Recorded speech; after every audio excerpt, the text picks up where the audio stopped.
வணிகம் செய்வது என்பது தைரியமானவர்கள் எடுக்கும் முடிவாகத்தான் இன்று கருதப்படுகிறது. காரணம்,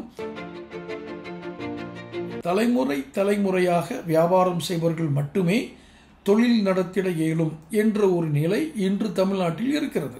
தமிழ்நாடு மட்டுமல்ல, இந்தியா முழுக்க இருக்கிறது. தனியாக நீங்கள் தொழில் தொடங்கக்கூடிய மன தைரியத்தை அல்லது அதில் உள்ள சவால்களை விளக்கி கூறி நீங்கள் தொழில் தொடங்க வாருங்கள் என்று கூறுவது இல்லை.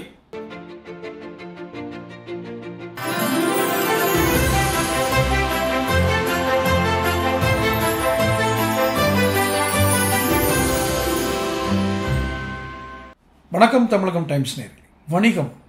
வணிகம் குறித்த புரிதல் இன்றைய தலைமுறையினருக்கு என்னுடைய ஒரு சிறு எனக்கு தெரிந்தவற்றை பகிர்ந்து கொள்ள விரும்புகிறேன்.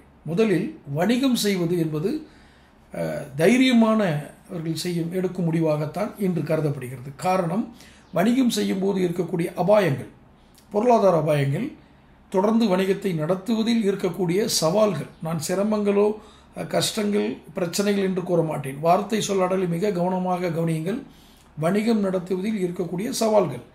இரண்டாவதாக,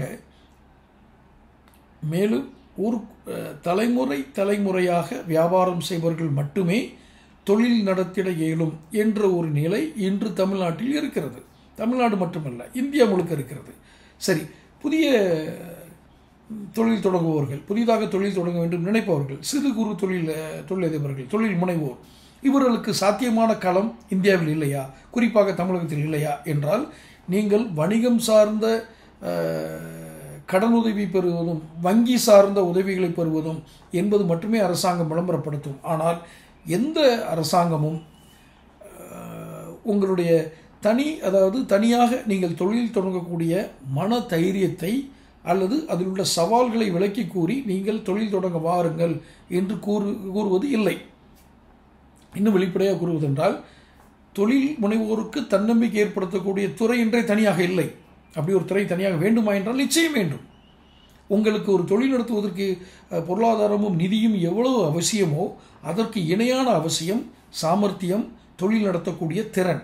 ஒரு தலைமுறையாக குறைந்தபட்சம் 3 தலைமுறைகள் வியாபாரம் செய்தால் மட்டுமே 3ஆம் தலைமுறை வியாபாரம் செய்பவருக்கு ஒரு பயிற்சியும் மன ஊக்கமும் போதுமான தொழில் அனுபவமும் சவால்களை கடந்து செல்லக்கூடிய பலமும் இருக்கிறது. பலம் என்றால் சவால்களை கடந்து செல்வதென்றால் பொருளாதாரத்தை மட்டும் நான் குறிப்பிடவில்லை, ஆலோசனைகள். இது ஒரு பெரிய வெற்றிடமாகவே இருக்கிறது. வணிகம் இல்லை என்றால் இந்த நாட்டினுடைய பொருளாதாரமே இல்லை. வணிகம் இல்லை என்றால் நிதிநிலை அறிக்கை என்று தாக்கல் செய்வதற்கு எதற்கு நிதியமைச்சர்கள் என்று இருக்கிறார்கள். உதாரணமாக, நமக்கு தமிழகத்தில் நிதியமைச்சராக இருந்தவர் பழனிவேல் தியாகராஜன் அவர்கள். அவர் பாரம்பரியமான குடும்பத்தை சார்ந்தவர். அவர் பல வங்கிகளில் பணியாற்றி நிதி ஆளுகைகளை எப்படி மணி ஹேண்டில் பண்ணணுங்கிறதை அறிந்து வந்தவராக கூறினார். ஆனால் அது சாமானியனுக்கு பயன்படக்கூடிய அறிவாக அவர் மாற்றவில்லை, அல்லது மாற்ற இயலவில்லையா, அல்லது அவர் மாற்றியது எங்களுக்கு புரியவில்லையான்னு தெரியல.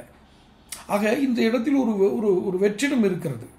தொழில் முனைவோருக்கு வரி விகிதத்தில் இருக்கும் ஆர்வம், நம் தொழிலின் மீது என்னெல்லாம் வரி விகிதாச்சாரங்கள் இருக்கிறது, இந்த தொழிலை நாம் நடத்துவதற்கு எத்தனை நிதி வேண்டும் என்பதை அவர்கள் போதுமான அளவுக்கு அறிந்திருப்பார்கள். ஆனால் தொழிலுக்கான மூலதனம் பற்றாக்குறை ஏற்படும் பொழுது ஏற்படும் சவால்கள். ஏனென்றால் நீண்ட கால தொழில் முனைவோர் அல்லது நீண்ட காலமாக நம் தொழிலை எடுத்துச் செல்ல வேண்டும் என்றால் நமக்கு சில சிறப்பு தகுதிகள் வேண்டும். காரணம், நம்மை நம்பி இருப்பது நம்முடைய தொழிற்சாலை மட்டுமல்ல, நம்பியிருக்கும் தொழிலாளர்கள் சார்ந்த குடும்பங்கள், அந்த குடும்பங்கள் சார்ந்த மற்ற விஷயங்கள் இல்லையா? ஒரு தொழில் முனைவோர் பாதிக்கப்பட்டால் அல்லது ஒரு தொழில் செய்பவர் அதாவது நிதி அபாயங்களை சந்தித்தால் அவருக்கு உடனடியாக ஆலோசனை வழங்கி அவரை மீட்டெடுக்கக்கூடிய துறை இந்தியாவில் இருக்கிறதா? இல்லை. எனக்கு தெரிந்து நான் அறிந்த வரையில் எனது பள்ளிக்கால நண்பர் ஒருவர், என்னை விட ஒரு வயது மூத்தவர், என்னுடைய வாட்ஸ்அப் குரூப்பில் இருக்கிறாரு. அவர் ஒரு 60 நொடிகளுக்குள் சில விஷயங்களை கூறுவார், சின்ன விஷயங்களை. அதுவும் அது ஓரளவுக்கு பயன்படுகிறது. நான் அதை கூர்ந்து கவனித்து வருவேன். அதுபோன்று நிதி ஆலோசகர்கள் என்று இருப்பவர்களை நான் பார்க்கிறேன். நான் அங்கங்கு ப்ரோக்ராம் நடக்குது, ஒர்க் ஷாப் நடக்குது வாங்கன்னு சொல்லுவாங்க. அதில் இருக்கிற ஒரு குறிப்பிட்ட விஷயத்தை நான் சொல்கிறேன். அவங்க பொதுவான விஷயங்களை மட்டும்தான் உங்களுக்கு கற்பிதம் செய்வார்கள். பொதுவான விஷயங்கள்லாம் என்ன? நீங்கள் தொழில் செய்யும் பொழுது இந்தந்த தவறுகளை எல்லாம் செய்யக்கூடாது அப்படின்னு ஒரு பட்டியல் கொடுப்பாங்க. இந்தந்த விஷயங்களெல்லாம் செய்தால் உங்கள் தொழில் வளரும் என்று ஒரு பட்டியல் கொடுப்பார்கள். இதில் இருக்கிற ஒரு பெரிய சவால் என்ன அப்படின்னா, இது பொதுவான விஷயங்கள் தான். இதெல்லாம் செய்யாதீங்க, இதெல்லாம் செய்யுங்க அப்படின்னு சொல்கிறது பொதுவான விஷயங்கள் தான். ஆனால் ஒவ்வொரு தொழிலுக்கும் தனிப்பட்ட முறையில் தனிப்பட்ட ஆலோசனைகள் தேவைப்படுகிறது. தனிப்பட்ட ஆலோசனைகள்னால், ஒருவர் உதாரணத்துக்கு மெட்டல் ஒர்க், ஸ்டீல் ஒர்க் பார்க்குறாங்கன்னு வச்சுக்கோங்களேன். பாத்திரங்கள் தயார் செய்கிறார் அல்லது உலோகத்திலான மெட்டலான உபகரணங்களை தயார் செய்கிறவர் அப்படின்னா, அவருக்கு இருக்கிற தொழில் சவால்கள் என்ன, நீண்டகால தொலைநோக்கு திட்டங்கள் என்ன வைத்திருக்கிறார், என்ன திட்டங்களை வைத்திருந்தால் அவர் நீண்ட காலம் தொழில் செய்ய முடியும், அவர் அரசாங்கம் விதிக்கக்கூடிய வரி விகிதாச்சாரங்களை எவ்வாறு கையாள முடியும், வங்கிகள் எவ்வாறு அவருக்கு உதவும், அவர் எவ்வாறெல்லாம் தொழிலை கொண்டு சென்றால் அவர் வங்கிகளிடமிருந்து உதவிகளை பெற இயலும் என்று ஒவ்வொரு தொழிலுக்கும் தனித்தனியான ஆலோசனை தேவை. துணி உற்பத்தி செய்கிறார், டெக்ஸ்டைல் பண்ணுறாங்க, அதுக்கு தனி.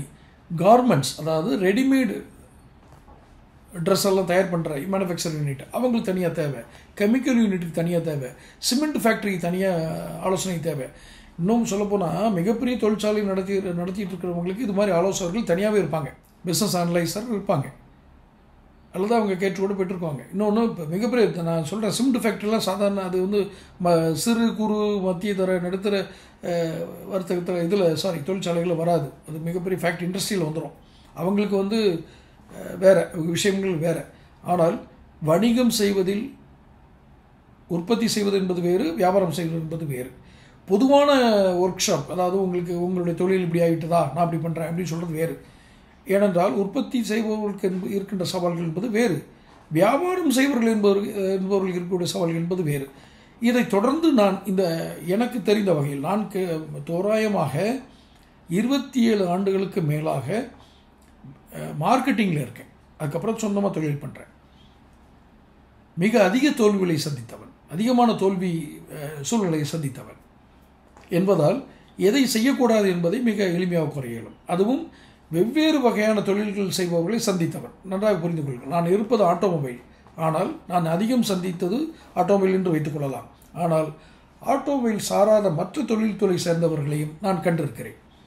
அவர்கள் என்னென்ன சவால்களை சந்தித்திருக்கிறார்கள், நிதி அபாயங்களை எப்படி சமாளித்து வெளிவந்திருக்கிறார்கள், இதையெல்லாம் நான் அறிந்துதான் நான் அதை மிக நெருக்கத்திலிருந்து அறிந்திருக்கிறேன். எப்படி அறிந்து கொள்ள முடிந்தது அப்படின்னா, நான் ஆட்டோமொபைல் துறை சார்ந்த தொழிலதிபர்களை சந்திக்கும் பொழுது அவர்களுடைய அடுத்த வாரிசுகள் வேறு வேறு துறைகளில் இருப்பார்கள்.